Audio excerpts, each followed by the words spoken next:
despite this experience, I decided to stick my neck out a little bit more. This was getting serious, and I needed a clear picture of what I was up against. I had an acquaintance in the FBI who owed my family the favor of a lifetime. I convinced him over dinner that I paid for to look into the lost media group for me. A few weeks later, he had a document for me. It was an analyst report containing all the info the FBI had on this mysterious group. The information known by the Bureau about the lost media group is so scant as to strongly suggest that the group does not really exist. The report assumes the existence of the group for investigative purposes. However, most of the information contained herein is more speculation than confirmed fact. Most of the testimony concerning the LMG has been hearsay and off the record. The exact nature, size, organization, origins, and goals of the LMG are mysterious. It is said to be a multinational organization that has embodied in multiple entertainment industries and is most active in cities with large concentrations of entertainment companies, such as Los Angeles, New York City, Atlanta, Toronto, and Tokyo. Membership is by invitation only, and is rumored to include a number of wealthy entertainment executives and financiers. Second-hand informants report that the group uses a variety of criminal tactics, including bribery, blackmail, and violence, to prevent the dissemination of information concerning them. It is speculated that the Lost Media Group uses other crime syndicates as proxies for their operations in order to obfuscate investigations into their activities, and that they mislead people into believing that they are more powerful than they really are. Claims that the group possesses supernatural powers are likely the results of selective disinformation campaigns. The Lost Media Group first came into the Bureau's attention during the 1970s, but is said to date back to the early 1900s. During the 20s and 30s, an urban legend emerged concerning mystery reels, which were said to be altered versions of syndicated movie theater reels that differed significantly in content and tone from the standard copies. The Bureau believes that the lack of public awareness of entertainment industry standards and copyright contributed to the fact that such works were not reported to the media or law enforcement. A recurring theme in testimony concerning mystery reels is that they often contain violent content that was much more extreme than mainstream theater content, and several former members of censorship boards have claimed to have received complaints about them. Witnesses also claimed that mystery reels based on live-action films featured different actors, and that these actors, in retrospect, seem to have been coerced. One witness claimed that an actor in a silent mystery reel appeared to be saying, "Help me," before being silenced by someone off-screen. These claims have led the Bureau to believe that the LMG may have participated in trafficking in human beings. The group is also rumored to have been involved in the production and distribution of snuff films, although there is as little evidence to support this claim as there is support to the very existence of snuff movies. Other crimes the Lost Media Group is suspected to be involved in include piracy, drugging of actors, trafficking endangered species for use in film, and recording executions for other criminal organizations. I pondered over the report. Membership by invitation only? Well-funded? Well-connected? Must be well-organized. Yet their activities seemed nothing short of bizarre. Why would a group with the kind of resources this group apparently had, unlike the FBI, I was beginning to take the existence of the Lost Media Group for granted at this point, not spend them on more traditional and profitable criminal activities? Why would that many people commit so many resources and risk so much just to make movies? There was no way such a sophisticated syndicate could make enough money off of simple piracy to be considered profitable, and other crimes listed in the report would seem beyond the scope of expertise of a cabal ostensibly comprised of people in the entertainment industry. Was it not about money? An ideological or religious motivation, perhaps? Certainly it didn't fit any religion I could think of, and it didn't seem like they were interested in influencing elections. Their motives may be subtler. They had a message they wanted to send, or an influence they wanted to create, using the power of mass media, and they were willing to dabble in any number of crimes toward whatever their ultimate end was. A few weeks later, I received a reply from the former Lost Media Society admin, the one who was said to be attempting to collect lost episodes. He told me he was not aware of an Aristocats Lost Episode version, but that he was nevertheless now in possession of several Lost Episode copies, and was willing to show them to me for a price. To be exact, he wanted $1,000. I agreed without hesitation. I was not at a point in my life where I could comfortably spend $1,000 on anything, let alone a prospect that might not deliver. But I was afraid trying to talk him down to a lower offer would make him break contact, and something in my gut told me his claims were at least sincere. He gave me the address of a secluded cabin he said he would rent for the purpose, which was several states away. He said to come alone, and gave me the exact date he expected me there. I was a little put off by his curt tone, but figured he was paranoid of someone stealing his collection, or, worse, being hunted down by the people who made the items. I prepared for the trip and left immediately. When I arrived in the state where the cabin was, it was still a couple days until our meeting date, so I checked into a hotel. I was up late, watching TV in my hotel room with the lights off when I found a channel playing The Aristocats. It was in the middle of the movie, but I kept watching. I grew nervous. I had already watched the whole movie, and knew there was nothing unwholesome in the standard version. But the setting, alone in the dark with just the light of TV, was strongly reminiscent of my traumatic version experience with the feature. Soon, though, my unease turned into comfort.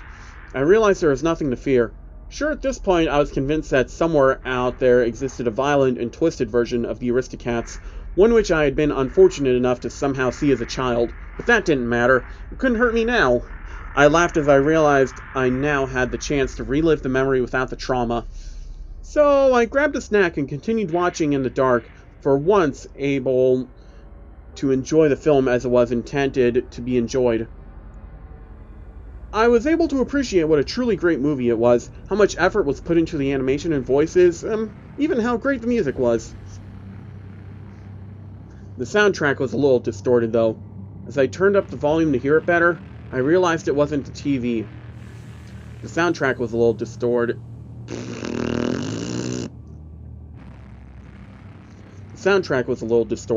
As I turned up the volume to hear it better, I realized it wasn't the TV. The music became faster and more distorted, and the scene began morphing into abstract images. I heard screams from the TV, and disturbing images too brief to make out clearly flashed on the screen. This all ended with the still image of Berlowitz, the one I had found on the internet with his eyes bloodshot. On the image, there were 2 words in red caps. Stop asking. The screen then went to black. I sat in total darkness, my body quaking, tears and snot running down my face, hardly able to catch my breath. I turned on the lights, threw up in the bathroom, and switched the channel. All the stations were playing normal television, which was somewhat comforting, but I still checked out of the hotel and went to a different one. At this point, I considered giving up the hunt. My first goal had been to find out if lost episodes were real, and I had certainly achieved at least that. Whether going further and finding out the exact nature and origin of them was worth it was becoming an increasingly dubious prospect. Whoever was behind them had powers and resources to seriously threaten me, and I didn't know if full closure was worth risking my neck any further. In the end, I decided to keep going through. I was close now, and if there was some secret, powerful group behind all these lost episode stories, the world needed to know. Who were they, to try and intimidate me into giving up? No, I wouldn't give up the hunt. At that moment, I doubled down in my determination. At the appointed time, I showed up at the cabin. It was night, and the moon flooded the lonely cabin in an eerie glow. There was a vehicle in the driveway, but the lights were out, and there were no other signs of occupancy. I timidly went up and knocked on the door. Without turning on any lights, the man greeted me. For his own safety, I will not describe the man, save to say that he appeared middle-aged. So, you are serious about this? Good. Do you have the money? I gave him the wallet of cash. He turned a lamp on and counted it out, then motioned for me to follow him to another room. He closed the door behind him before turning on the light. The room had a high ceiling and nature paintings on the wall, along with a single shelf of old books that were clearly there for decoration. Centered on one of the walls was a large plasma TV, There was lots of space, but the man himself had only put a couple chairs and some plastic storage tubs on the floor. So, here is my collection. It ain't very big, but you'll have a hard time finding these items anywhere else. Sorry to have to charge you so much, but you gotta realize I'm taking a huge risk by showing this stuff to a stranger, so you gotta make it worth my while. I trembled with anticipation. At last, I was about to have some real, concrete answers. Like I said in my email, I don't have, nor have I previously heard of an Aristocats movie made by these people, but from how you described it, I completely believe you saw it.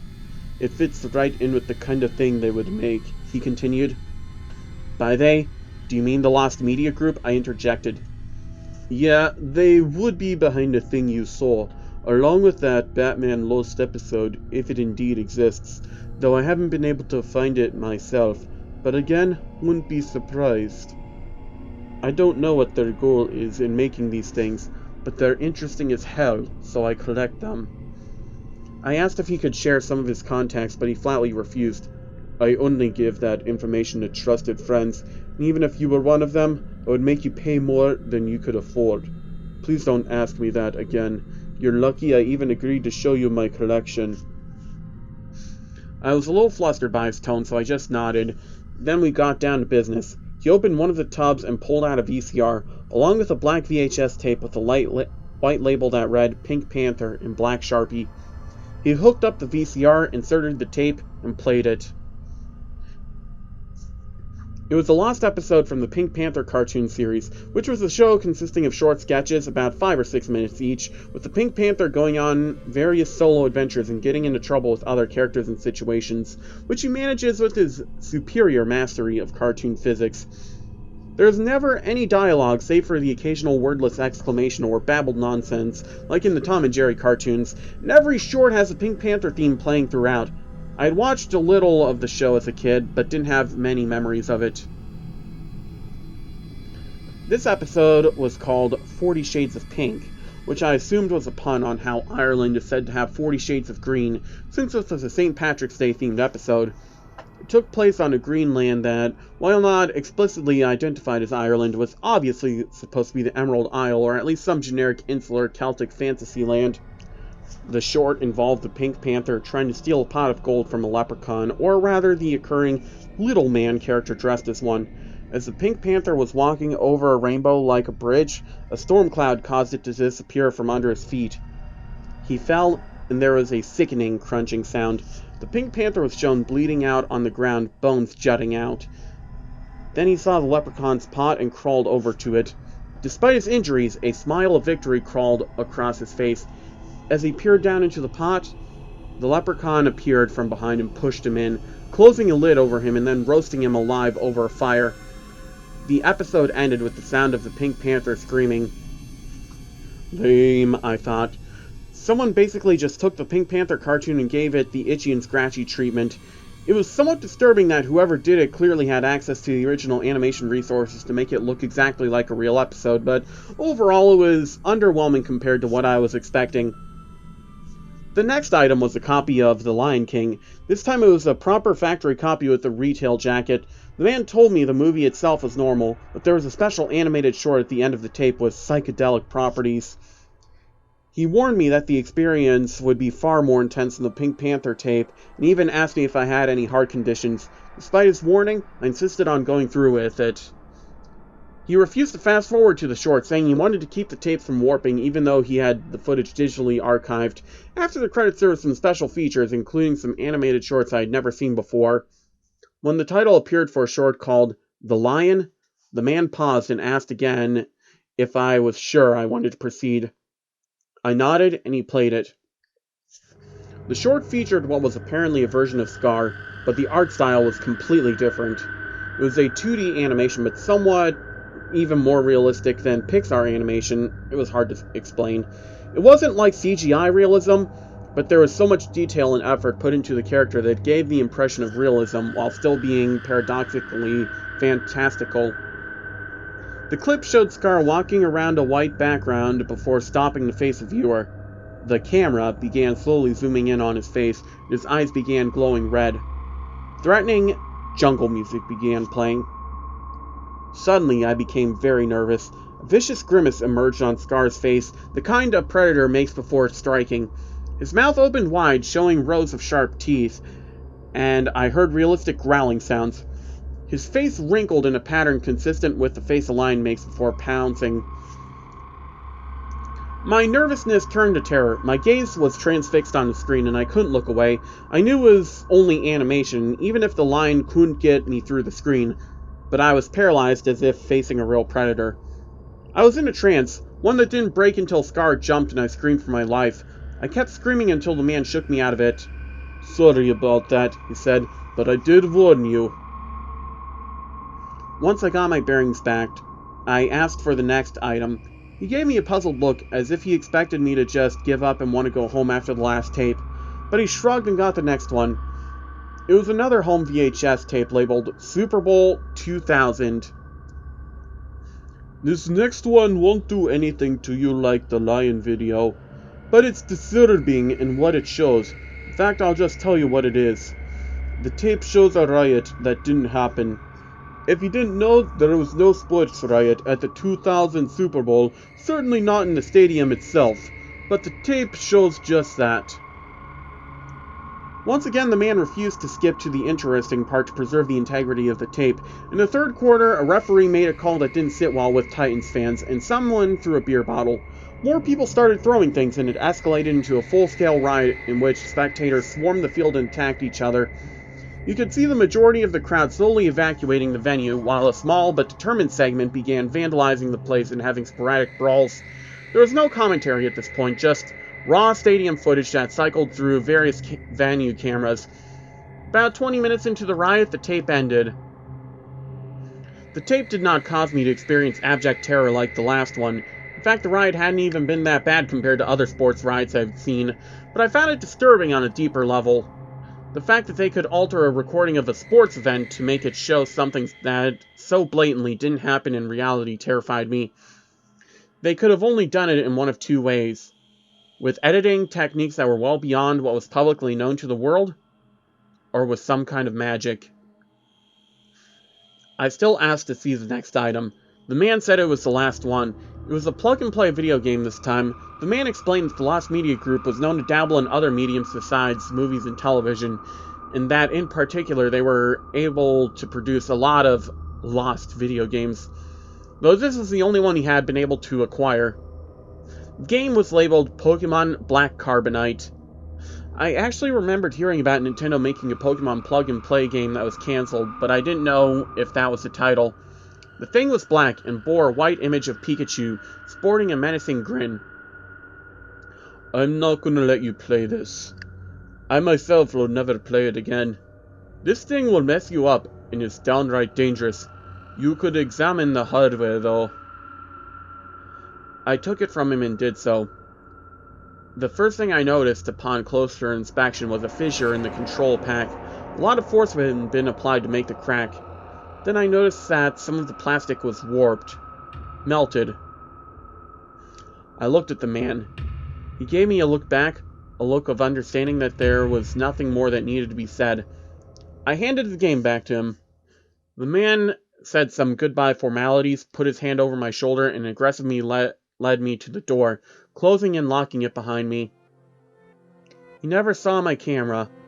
During the lion short, I had managed to snap a quick digital photo of the TV screen while the man wasn't looking, and had put the camera back away before the whole acid trip thing happened.